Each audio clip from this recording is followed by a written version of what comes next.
وہ خسارے میں ہیں۔ جو لوگ چاہتے ہیں اپنی آزمائشوں کے زون سے باہر نکلنا چاہتے ہیں، وہ اپنے والدین کو تھام لے، تمہیں رب تھام لے گا۔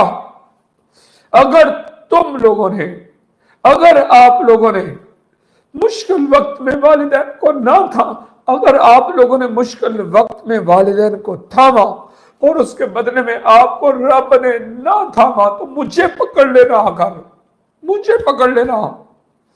اپنی نیتوں میں خلوص پیدا کرو۔ آپ لوگ کسی مشکلات سے نکلنا چاہتے ہو اور کسی خوشی کے زون میں جانا چاہتے ہو، اس کے راز جاننے کے لیے آپ میرے ساتھ رابطہ قائم کرتے ہو۔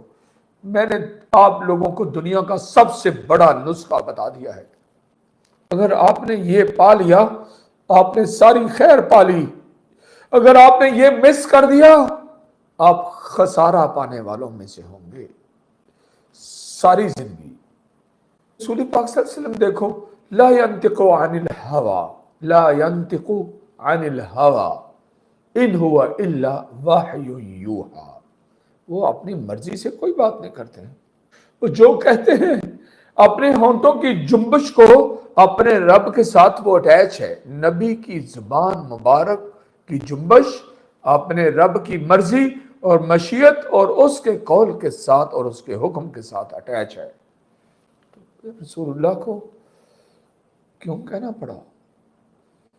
آخر کوئی تو وجہ ہوگی کہ رب نے چاہا کہ قوم کو، انسانیت کو، بنی آدم کو، سب کو بتا دے رضا اللہ فی رضا الوالدین۔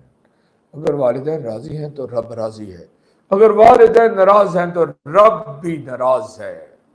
بس یہ مور لگا دیے بات کر کے، اور کوئی اس میں اندر یہ جملہ کسی تفسیر کا محتاج نہیں ہے، کسی احتمالات کا محتاج نہیں ہے، کسی طویل کا محتاج نہیں ہے۔ یہ جملے تھینٹک جملے بولے گئے یہاں پر، تاکہ قوم اس کے ترجمے اور تشریح میں نہ بھٹکتی پھرے۔ یہ سٹیٹ فارورڈ جملے ہیں۔ اگر تمہارے والدین تم سے راضی ہیں تو رب راضی ہے، اگر وہ راضی نہیں ہے تو تم خسارے میں ہو، گاٹا پانے والوں میں ہو۔ تمہارے جس کے ساتھ رب نہیں کھڑا، اس سے بڑا کوئی فقیر نہیں ہے، اس کے ساتھ اس سے بڑا دنیا میں کوئی فقیر نہیں ہے جس کے ساتھ رب نہیں کھڑا۔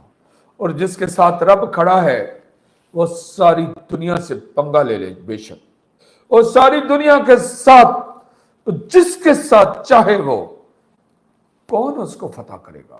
کون جیتے گا اس سے؟ کوئی بھی نہیں جیت سکتا، کیونکہ رب کھڑا ہے۔ جب رب تمہارے ساتھ نہیں کھڑا تو لاس تمہارا مقدر ہے، اور اگر وہ کھڑا ہے تو ساری دنیا مل کر بھی اشہد ان لا الہ الا اللہ و اشہد ان محمد رسول اللہ، اگر رب